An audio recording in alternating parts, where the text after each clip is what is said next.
Buka kitab Ayub, Ayub pasal 1 ayat 1 sampai yang ke-12.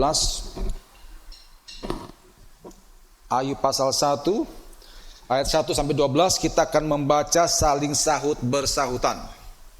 Saya ayat pertama, saudara ayat yang kedua, demikian seterusnya sampai tiba pembacaan ayat yang ke-12. Ayub pasal 1 ayat 1 sampai 12. Demikian firman Tuhan, perikopnya kesalehan Ayub dicoba. Ada seorang laki-laki di tanah Uz bernama Ayub, orang itu saleh dan jujur, ia takut akan Allah dan menjauhi kejahatan. Saudara? Ia memiliki 7.000 ekor kambing domba, 3.000 ekor unta, 500 pasang lembu, 500 kelai betina dan budak-budak dalam jumlah yang sangat besar. Sehingga orang itu adalah yang terkaya dari semua orang di sebelah timur.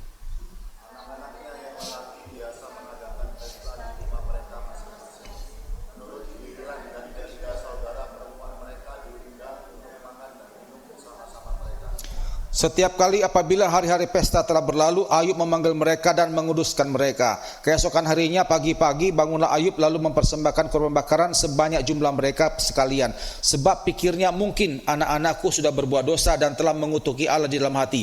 Demikianlah dilakukan Ayub senantiasa.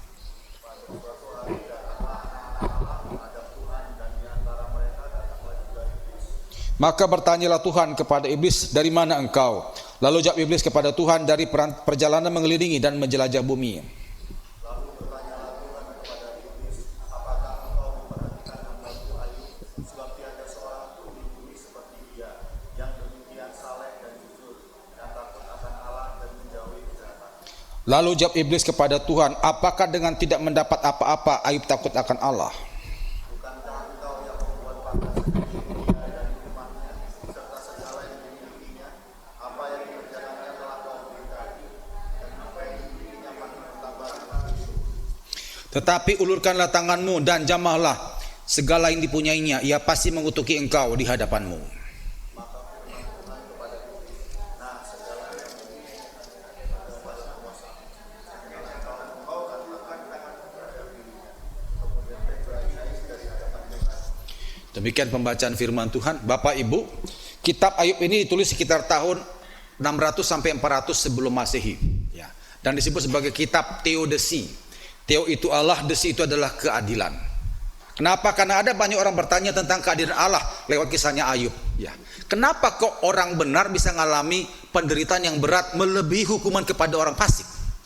Ayub itu orang benar, tapi penderitaannya kalau kita baca itu, aduh, hartanya habis, anaknya habis, tubuhnya pun habis. Kok melebihi hukuman kepada orang fasik, ya? Apa yang orang benar alami? Tapi saya yakin percaya Bapak Ibu, Tuhan tidak pernah salah. Amin, ya. Tuhan tidak pernah salah. Keputusannya adalah ya dan benar. Adalah benar, benar dan benar. Yang setuju katakan amin.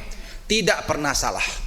Tapi saya yakin kalaupun ini tulis dalam kitab Ayub dan kita baca, pasti ada pesan Tuhan di dalamnya supaya kita bisa ambil dan kita terapkan dalam kehidupan kita sehari-hari. Nah, sebelum saya lanjut Bapak Ibu, saya mau nanya, kalau kita menghadapi masalah, dari mana kita bisa tahu masalah itu adalah ujian dari Tuhan, teguran dari Tuhan, atau hukuman dari Tuhan?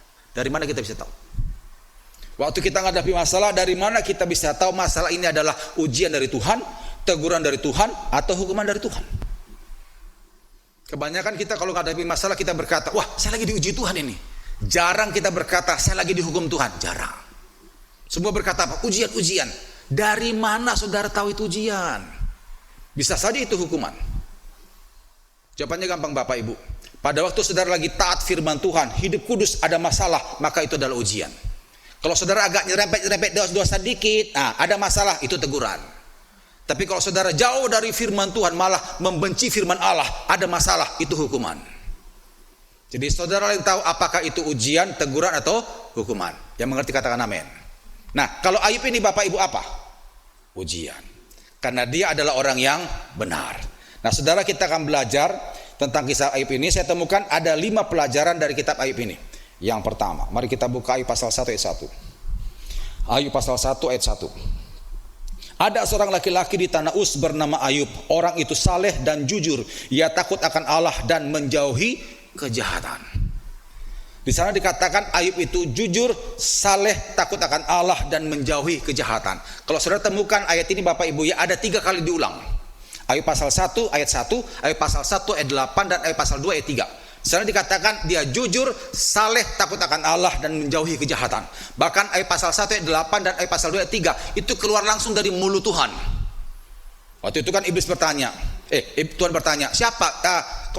Kau kenal hambaku Ayub yang saleh, jujur, takut akan Allah dan menjauhi kejahatan. Itu Tuhan yang ngomong loh. Saudara, kalau manusia menilai manusia menilai kita belum tentu benar, ya. Tapi kalau Tuhan yang menilai kita, itu pasti benar. Yang mengerti kata amin. Kenapa? Karena Tuhan itu menilai Ayub itu luar dalam. Dia tahu betul siapa itu Ayub, bahkan pikiran dan hatinya. Dia tahu betul siapa itu Ayub. Jadi kalau Tuhan katakan Ayub itu saleh, jujur, takut akan Allah, menjauhi kejahatan, itu pasti benar, benar dan benar. Amin saudara ya. Nah, cuman masalahnya Ayub itu kena masalah. Bertentangan dengan pengertian kita selama ini. Orang kalau dekat dengan Tuhan kok bisa kena masalah? Ya. Dia kena penderitaan yang penderitaannya itu luar biasa berat. Kok bisa? Selama ini kita berpikirkan bahwa kalau dekat dengan Tuhan pasti aman, terjaga. Ini kok enggak? Apa yang salah? Ya.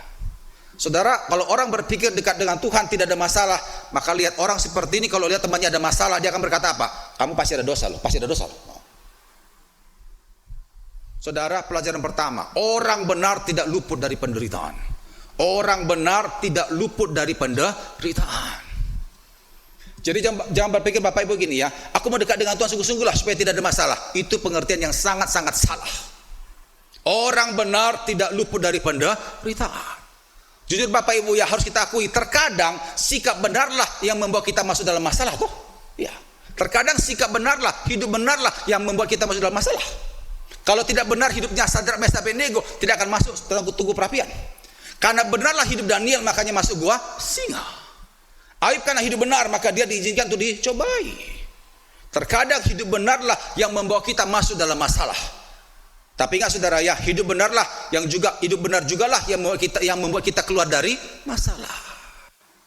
Makanya Bapak Ibu, kalau kita sudah hidup benar, kudus, ada masalah, gak usah ngomel lah. Gak usah berkata, Tuhan aku sudah pelayanan, aku sudah begini. Gak usah ungkit-ungkit kebaikanmu. Ingat, orang benar tidak luput dari penderitaan. Ladang penggembalaan Tuhan bukan hanya sekedar rumput yang hijau, tapi juga lembah yang kelam. Amin Bapak Ibu. Ya, makanya saudara, hari-hari ini lebih banyak koreksi dirilah. Kalau misalnya kita kena masalah, terus kita koreksi diri. Kalau ternyata tidak ada salah, tidak ada dosa, udah berarti itu ujian. Ujian itu supaya apa? Engkau naik level. Nanti kita lihat Ayub dipulihkan 2 kali lipat, saudara. Karena ini ujian. Jadi pelajaran pertama kita dapatkan, orang benar tidak luput dari penderitaan. Amin, saudara. Yang kedua, mari buka Ayub pasal 1 tadi. Ayat yang ke-6 sampai ayat yang ke-12. Pelajaran kedua yang kita dapatkan dari kitab Ayub pasal 1 ayat 6 sampai 12. Pada suatu hari datanglah anak-anak Allah menghadap Tuhan, dan di antara mereka datanglah juga iblis. Maka bertanyalah Tuhan kepada iblis, dari mana engkau?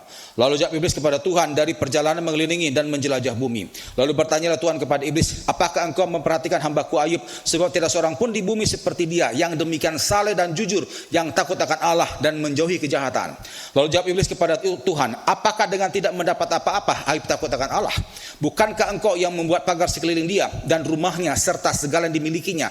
Apa yang dikerjakannya telah kau berkati, dan apa yang dimilikinya makin bertambah di negeri itu. Ayat yang ke-11. Tetapi ulurkanlah tanganmu dan jamahlah segala yang dipunyainya, ia pasti akan mengutuk engkau di hadapanmu. Maka firman Tuhan kepada iblis, nah segala yang dipunyainya ada dalam kuasamu, hanya janganlah engkau mengulurkan tanganmu terhadap dirinya. Kemudian pergilah iblis dari hadapan Tuhan. Saudara, dikatakan di sana bahwa pada satu hari berkumpullah anak-anak Allah. Saudara, anak-anak Allah itu ada 2 pengertian. Yang pertama bisa kita, anak Tuhan, atau yang kedua malaikat Tuhan. Nah, saya yakin ini malaikat Tuhan ya. Jadi waktu berkumpullah malaikat Tuhan bersama dengan Tuhan, datanglah iblis. Sebelum saya lanjut gini Bapak Ibu ya, ini ada sedikit tambahan lah. Ada jemaat pertama bertanya pada saya gini, Pak, itu kok bisa iblis nyelonong masuk di situ ya? Itu kan Tuhan lagi kumpul dengan malaikatnya. Loh, kok iblis bisa nyelonong masuk itu loh? Itu surga lantai berapa itu? Pernah gak Bapak Ibu berpikir sampai ke situ? Kok bisa iblis tiba-tiba nyelonong ini loh? Dari mana ceritanya? Di surga lantai berapa itu? Gini Bapak Ibu ya, di Alkitab ini ada hal-hal yang memang hanya sekedar diinfokan, bukan untuk dipikirkan. Ya, kenapa? Karena pikiran kita nggak nyampe ke sana. Ya, mau lantai surga berapa kita nggak tahu, karena otak kita nggak sampai ke sana. Contoh lain Bapak Ibu ya, Tuhan berkata apa? Aku akan datang yang kedua kalinya. Ya, itu hanya diinfokan saja supaya kita siap sedia, bukan untuk dipikirin. Kalau dipikirin akhirnya apa? Muncul sekte sesat, tanggalnya, tahunnya, itu. Gak usah dipikirin lah. Karena otak kita nggak nyampe ke sana. Bisa ngerti Bapak Ibu ya? Nah, tentang masalah bagaimana bertemunya iblis sudah kita gak usah pikirkan. Hanya Tuhan yang tahu. Nah, cuma gini Bapak Ibu ya. Waktu iblis bicara dengan Tuhan di sana, kira-kira Ayub tahu nggak Bapak Ibu? Ayub tahu nggak percakapan mereka? Tidak. Tiba-tiba saja terjadi dalam hidupnya Ayub. Apa yang terjadi di sana ternyata terjadi di kehidupannya Ayub. Pelajaran yang kedua, alam roh mempengaruhi alam nyata. Alam roh mempengaruhi alam nyata. Alkitab banyak ajar kita untuk hidup dalam roh. Hiduplah oleh roh, dituntut oleh roh. Hendaklah kita menyembah dalam roh dan kebenaran. Roma 8:14 dikatakan apa? Anak Allah dipimpin oleh roh Allah. Kita harus hidup dalam roh. Karena gini Bapak Ibu ya, kalau saudara banyak bergaul dengan roh Tuhan, lihat nanti alam nyata saudara pasti bagus. Kalau saudara banyak mengundang alam roh Tuhan, maka lihat alam nyata saudara pasti bagus.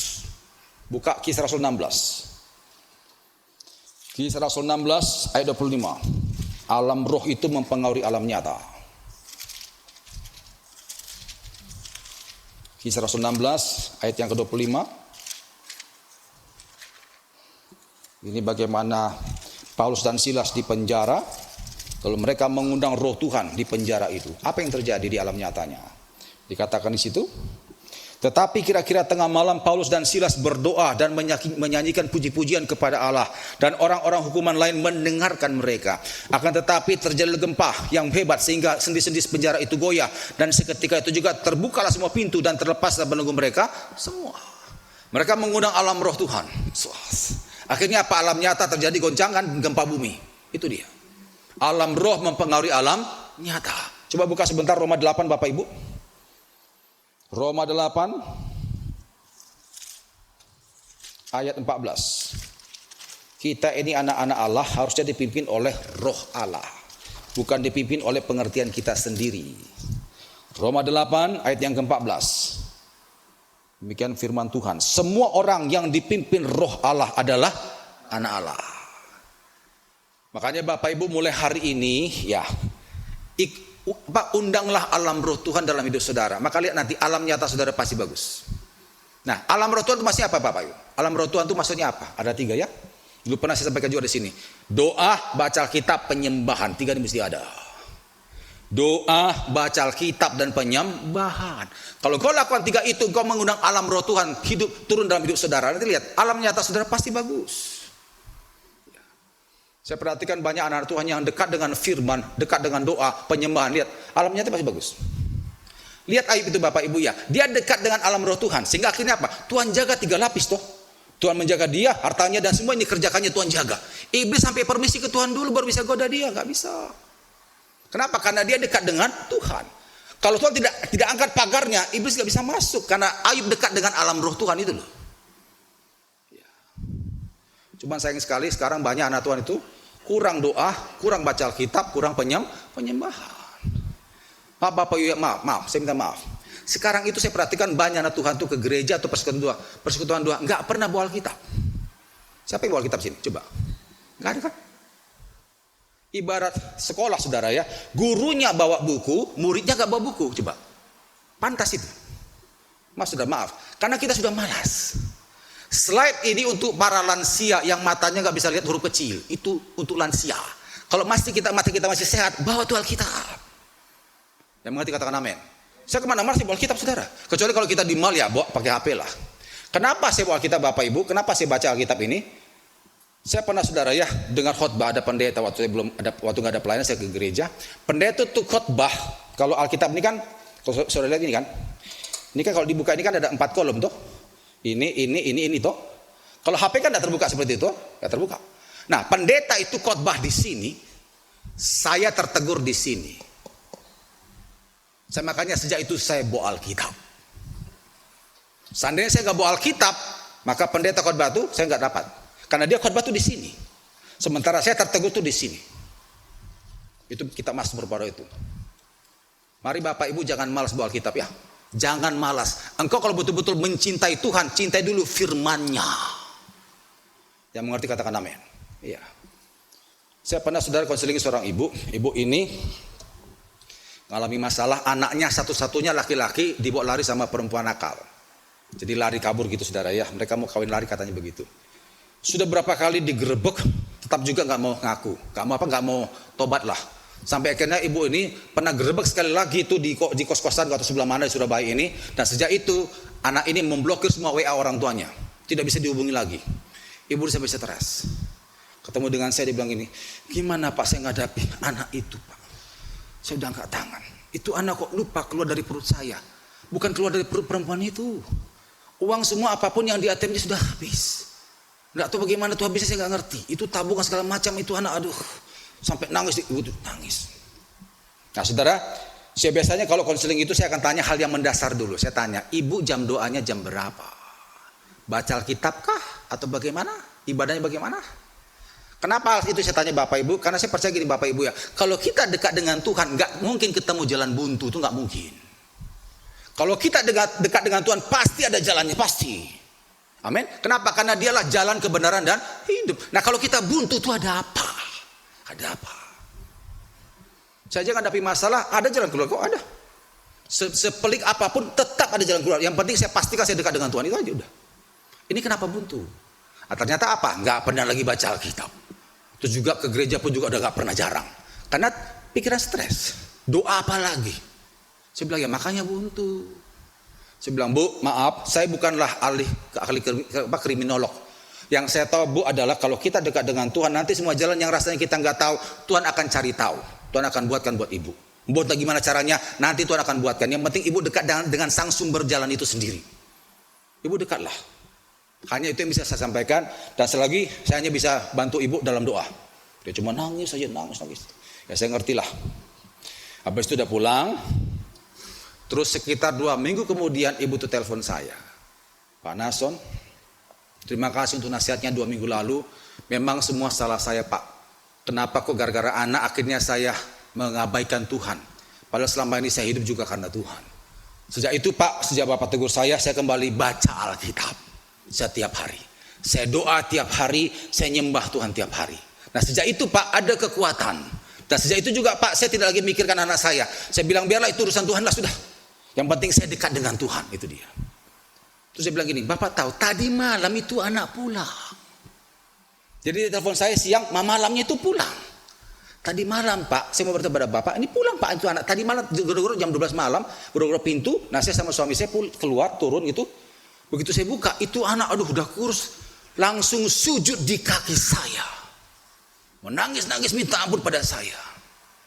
Coba saudara, kalau bukan Tuhan itu siapa? Itulah Tuhan. Anak itu gak tahu di mana rimbanya, kita gak bisa. Udah pindah kemana gak tahu saudara. Tapi Tuhan bisa tarik kembali. Kenapa? Karena ada seorang ibu yang menggunakan alam roh Tuhan dalam kehidupannya. Itu dia. Makanya Bapak Ibu jangan anggap enteng saat teduh. Amin. Itu kau sedang menggunakan alam roh Tuhan. Doa, baca Alkitab dan penyembahan. Yang mengerti katakan amin. Saya kalau cerita begini banyak. Anak Tuhan yang begitu mengembalikan saat teduhnya. Wah itu ada saja jalan keluar. Ada saja. Amin saudara. Makanya dekatlah dengan sang sumber kekuatan itu. Yang mengerti katakan amin. Itu pelajaran yang kedua. Ya. Pelajaran yang ketiga.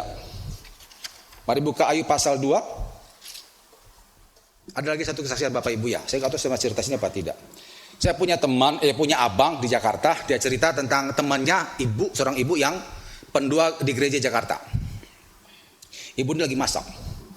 Dia pendoa, dia sering nyembah Tuhan. Jadi sekalipun masak dia nyanyi-nyanyi gitu. Nah, tiba-tiba Roh Kudus bicara gini, hentikan masakmu, masuk kamar doa. Dia tahu betul itu suara Roh Kudus. Akhirnya dia hentikan masaknya, dia masuk kamar, dia nyembah doa.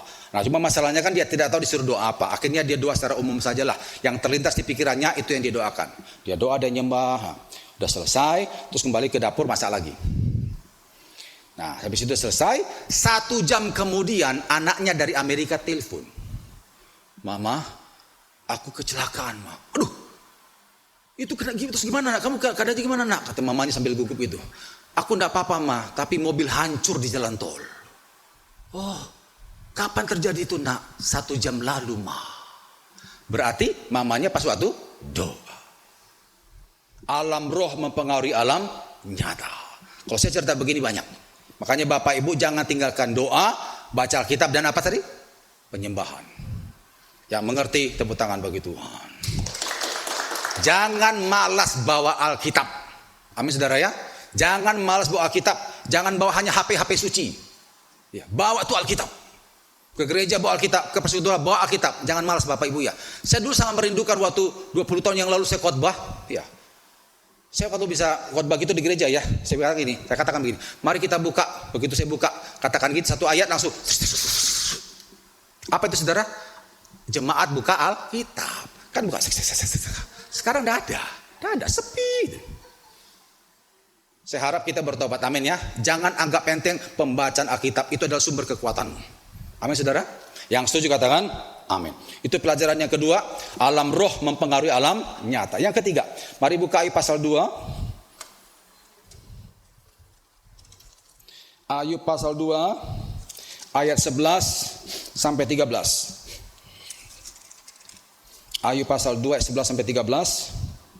Ketika ketiga sahabat Ayub mendengar kabar tentang segala malapetaka yang menimpa dia, maka datanglah mereka dari tempatnya masing-masing, yakni Elifas orang Teman dan Bildad orang Suah serta Sofar orang Naamah. Mereka bersepakat untuk mengucapkan belasungkawa kepadanya dan menghibur dia.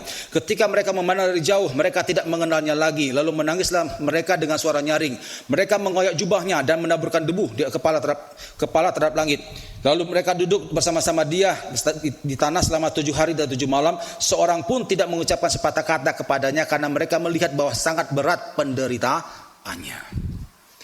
Orang kaya kalau bangkrut pasti kedengaran banyak orang. Teman-temannya juga dari jauh dengar, Ayub katanya hancur. Akhirnya mereka datang, teman-teman dekatnya Ayub. Begitu mereka lihat dari jauh, mereka berkata gini, aduh, ternyata berat penderitaanmu teman. Karena mereka melihat sudah nggak bentuk lagi saudara. Mereka taunya dulu mungkin Ayub itu bersih, terawat lah. Tapi Alkitab katakan apa? Kan sudah borokan saudara ya. Dia borokan bahkan sampai gatalnya itu borok. Kukunya nggak bisa menghilangkan gatal itu, dia pakai beling. Jadi apa itu kulit? Dia sudah nggak mandi karena nggak bisa beli sabun. Dia hanya duduk di tanah, debu, lalat semua nempel semua di situ. Jadi apa itu? Sudah kurus, kering segala macam, debu lagi. Makanya teman-temannya begitu melihat, aduh, gak sampai hati ngeliat saudara. Rusak sudah, rusak. Makanya selama 7 hari 7 malam teman-temannya gak ngomong sepatah kata pun. Tapi begitu 3 orang temannya ngomong langsung, bang. Nanti bisa baca ya, semua teman-temannya nuduh dia. Gak mungkin Ayub, gak mungkin karena bukan karena dosa. Kau pasti berdosa. Udah ngaku sajalah. Kau pasti bikin dosa. Dosa apa itu yang kau buat? Ngaku sajalah. Semua teman-temannya tuduh dia soal. Dan begitu dia dituduh-tuduh saudara, mulailah Ayub itu merusakkan kata-katanya, kotor dengan bibirnya.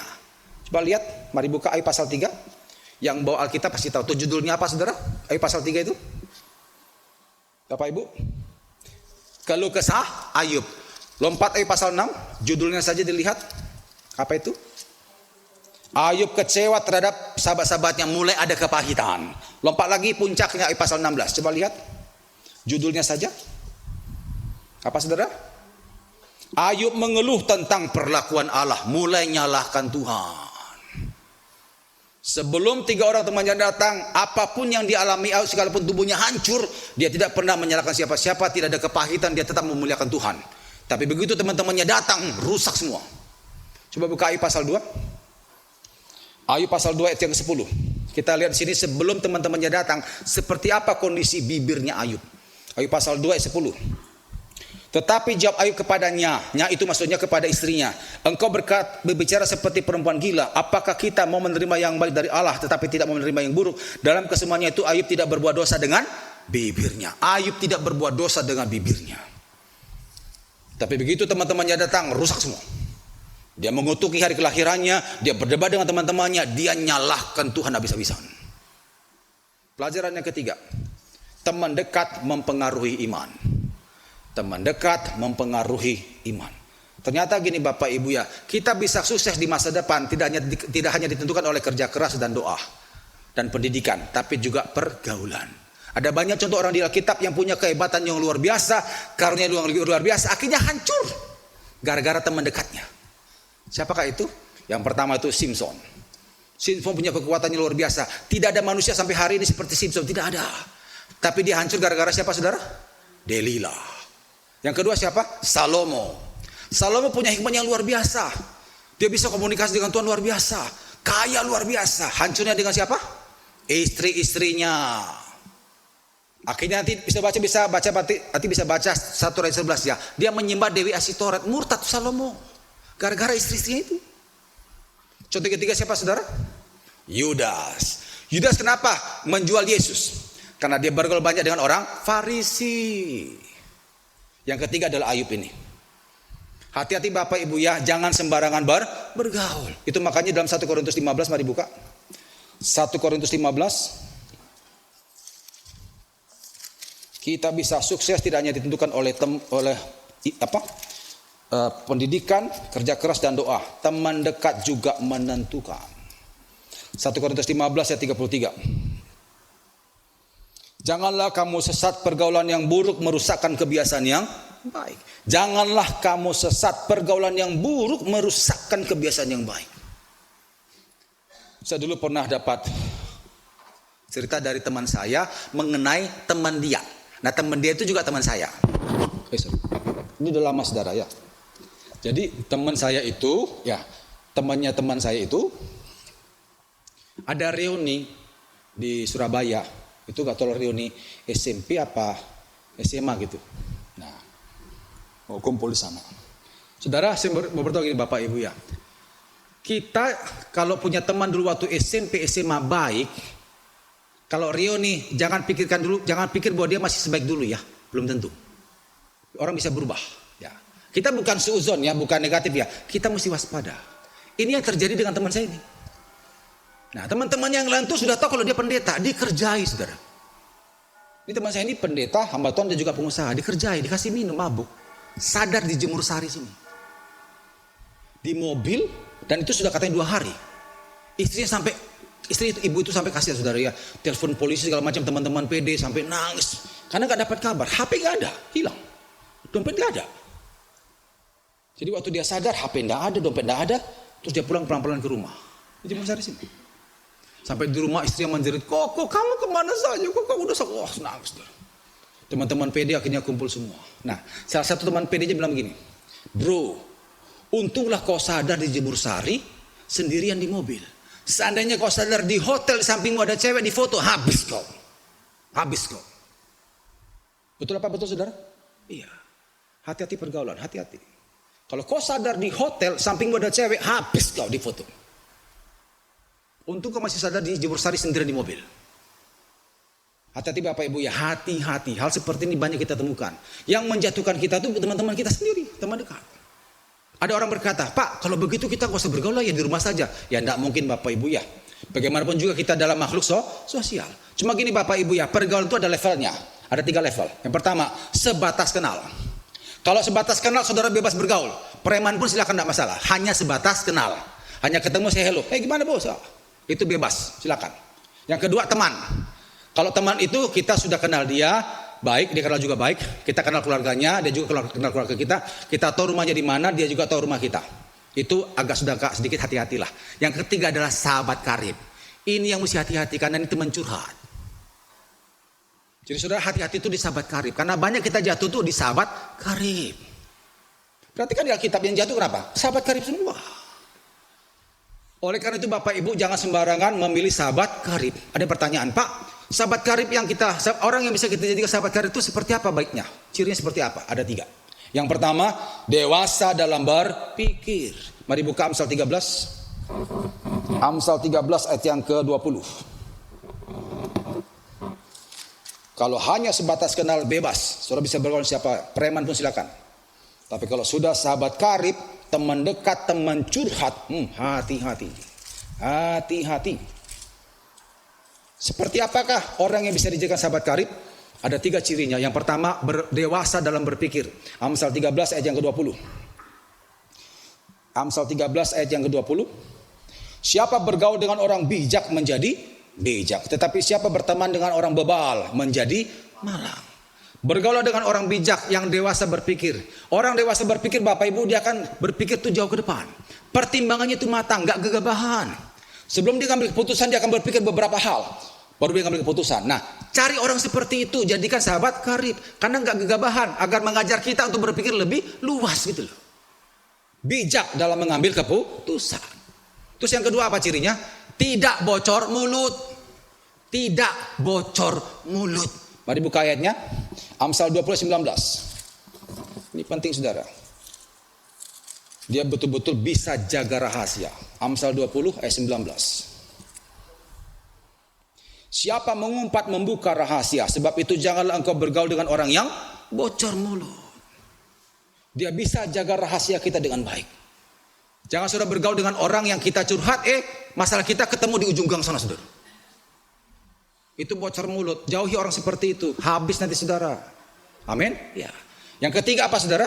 Takut akan Tuhan. Takut akan Tuhan. Kalau kita bergaul dengan orang yang takut akan Tuhan, nanti lihat, begitu dia tahu kita ada masalah, dia akan doakan kita. Itu baru teman. Contoh yang bagus di Alkitab tentang pergaulan siapa Bapak Ibu? Sadrak, Mesak, Abednego dan Daniel. Itu bagus. Mereka adalah orang-orang dulu di penjara. Tapi begitu di penjara, jadi di penjara itu mereka sering berdoa sama-sama loh. Jadi kalau ada masalah itu doa bersama-sama. Sampai akhirnya begitu mereka dikasih jabatan oleh pemerintahan Quraisy dan juga media Persia, itu 3 orang itu jadi pejabat loh. Masing-masing menguasai wilayah tertentu. Nanti bisa baca kitab Daniel. Sekalipun mereka pejabat, mereka sering kumpul bersama berdoa. Ya, itu bagus. Makanya karir mereka di pemerintahan media Persia itu naik. Sadrak, Mesak, Abednego dan Daniel itu bagus. Carilah orang yang takut akan Tuhan. Yang mengerti katakan amin. Jadi teman dekat mempengaruhi iman. Itu pelajaran yang ketiga. Yang keempat, mari buka Ayub pasal 42. Ayub 42. Ayat 5 sampai 6. Pelajaran keempat yang kita dapatkan dari kitab Ayub. Ayub 42 ayat 5 sampai 6 dikatakan di sana. Lah hanya dari kata orang saja aku mendengar tentang engkau, tetapi sekarang mataku sendiri memandang engkau. Oleh sebab itu aku mencabut perkataanku dan dengan menyesal aku duduk dalam debu dan abu.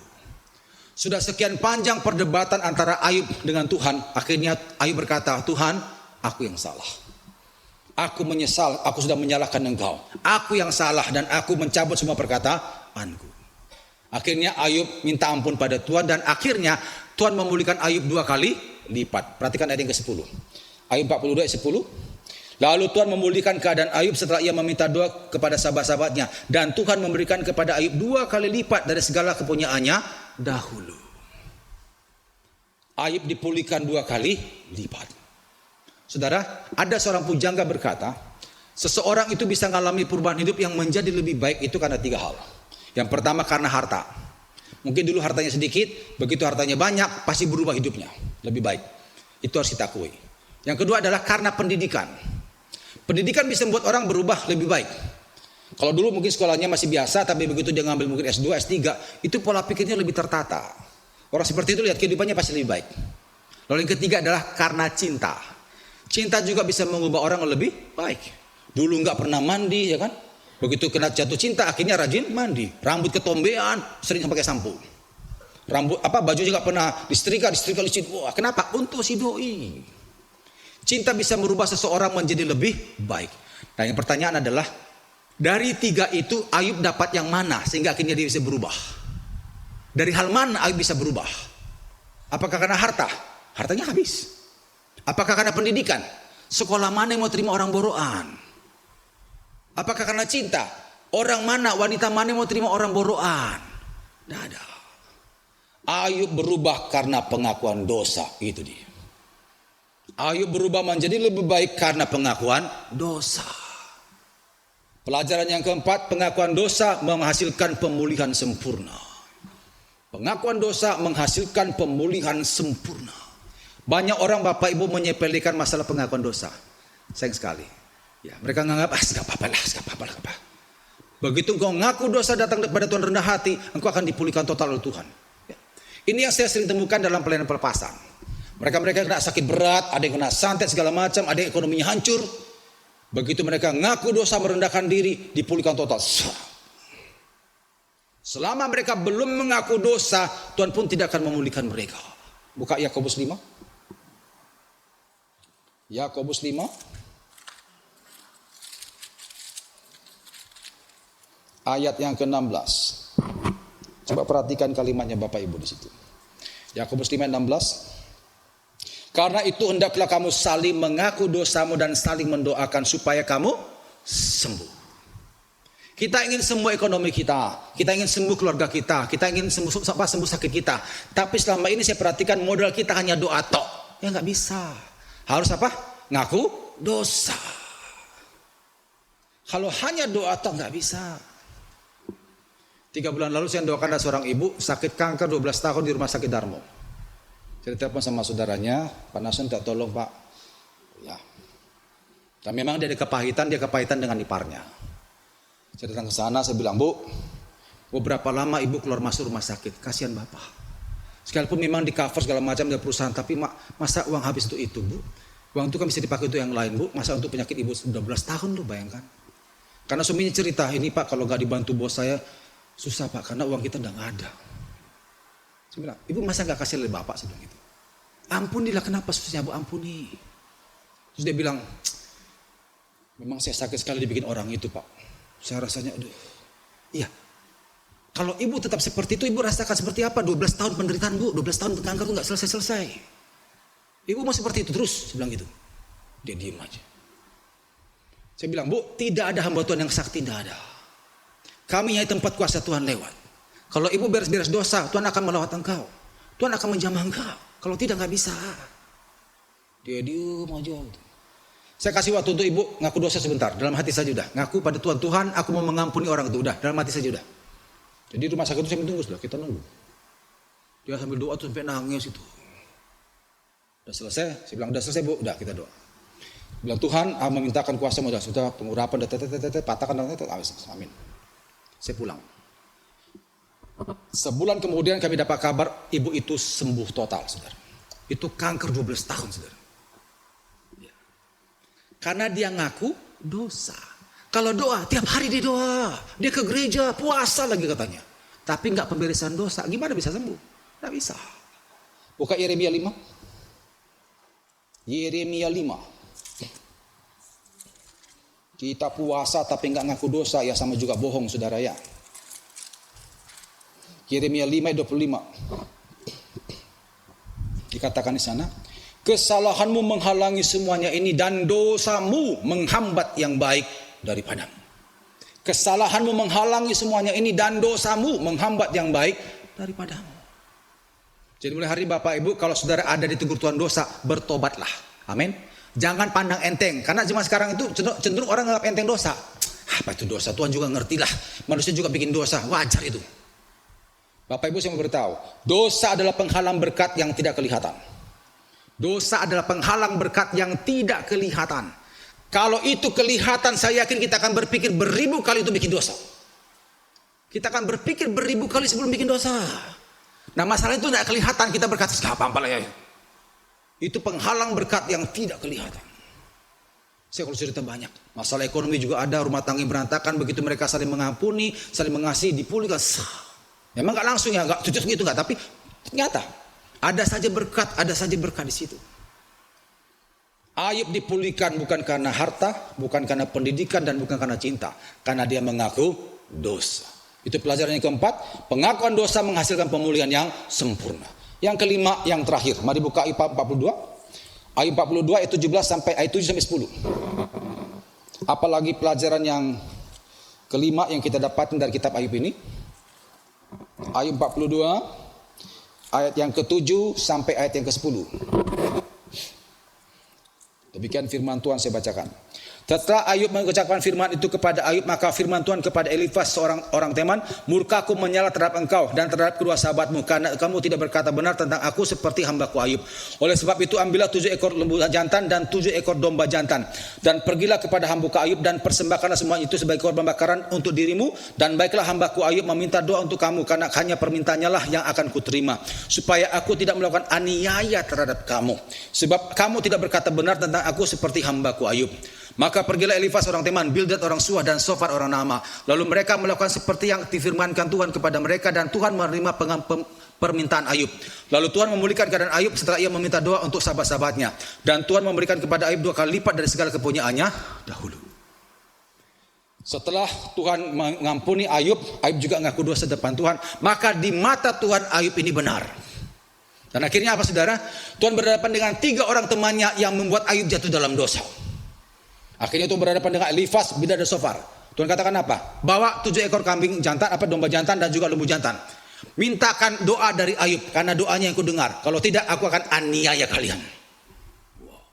Akhirnya 3 orang temannya itu katakan itu seperti apa yang Tuhan firmankan, dan Ayub mendoakan mereka. Akhirnya Tuhan tidak menganiaya mereka. Pelajaran yang kelima, hidup benar akan membungkam para pendakwa. Hidup benar akan membungkam para pendakwa. Saudara, Bapak Ibu, gak usah takut dengan fitnah, gak usah takut. Yang penting pastikan kita benar. Kalau kita benar, yang fitnah itu akan berhadapan dengan Tuhan. Amin, saudara? Ya. Allah yang kita sembah adalah Allah yang hidup. Amin. Dia adalah Allah yang adil, pasti akan membela anak-anaknya yang hidup benar. Jangan balas kejahatan dengan kejahatan, Tuhan tidak akan dengar. Balaslah kejahatan dengan apa, saudara? Dengan doa. Amin. Ya. Kesaksian terakhir. Ini direkam ya. Saya cerita ini keluarga saya sendiri, Bapak Ibu ya. Ini istri saya. Istri saya ini, saya pacaran sama istri saya itu 10 tahun. Ya. Kami nikah 2016. Sama pacaran 10 tahun itu, ada orang yang ngomong. Kebetulan tuh tetangganya istri saya. Perawan tua gitu. Dia ngomong gitu. Perawan tua kamu ya. Nanti kamu cepat-cepat nikah sama Nason tuh. Kalau kamu tinggalin lu. Cepat nikah kamu, jangan jadi perawan tua gitu. Ngomong. Istri saya itu ngomong ke saya, Bang, itu gimana orang itu? Saya bilang, udah, yang penting kita gak usah balas kejahatan, udah diam aja lah, doakan saja orang itu dah. Itu lama saudara, itu mulutnya tuh jahat sekali saudara. Saudara tahu, gak lama setelah itu, ya mungkin setahun kemudian lah saudara ya, dia kena stroke. Anehnya stroke-nya apa? Stroke-nya di mulutnya tok coba. Mulutnya tok kena stroke, yang lain gak apa-apa. Iya, aneh kan? Mulutnya gak bisa ngomong akhirnya. Itu kalau bukan Tuhan siapa coba? Ya kita bukan doa jahat ya. Tuhan tidak akan dengar doa jahat enggak. Kita bilang Tuhan kuserahkan mulut orang itu, udah gitu aja. Bikin stroke nih. Tahun lalu meninggal orangnya. Tuhan pasti bela kita. Amin. Asal apa? Asal kita pastikan kita benar. Ayat terakhir, Keluaran 23. Keluaran 23 ayat 20 sampai ayat yang ke-22. Kita harus berani taat. Lakukan firman Tuhan, miliki kasih Kristus. Tuhan pasti akan bela kita. Keluaran 23 ayat 20 sampai ayat yang ke-22. Sesungguhnya aku mengutus seorang malaikat berjalan di depanmu untuk melindungi engkau di jalan dan untuk membawa engkau ke tempat yang telah kusediakan. Jagalah dirimu di hadapannya dan dengarkanlah perkataannya. Janganlah engkau mendurhaka kepadanya, sebab pelanggaranmu tidak akan diampuninya. Sebab namaku ada di dalam dia. Tapi jika engkau sungguh-sungguh mendengarkan perkataannya dan perhatikan, melakukan segala yang kufirmankan, maka aku akan memusuhi musuhmu dan melawan lawanmu. Begitu Ayub minta ampun pada Tuhan, akhirnya apa? Tuhan berhadapan dengan orang-orang yang memusuhi Ayub. Kalau kita benar di mata Tuhan, maka lihat semua orang apapun yang memusuhi saudara akan berhadapan dengan Tuhan. Amin. Ya. Orang benar akan membuat para pendakwa itu bungkam. Hidup benar akan membungkam para pendakwa. Jadi mari Bapak Ibu dikasih Tuhan, biarlah dari kitab Ayub ini kita ambil poin-poinnya dan kita terapkan dalam kehidupan kita sehari-hari agar kita sungguh-sungguh bisa mengalami pembelaan daripada Tuhan. Kita tundukkan kepala, kita berdoa.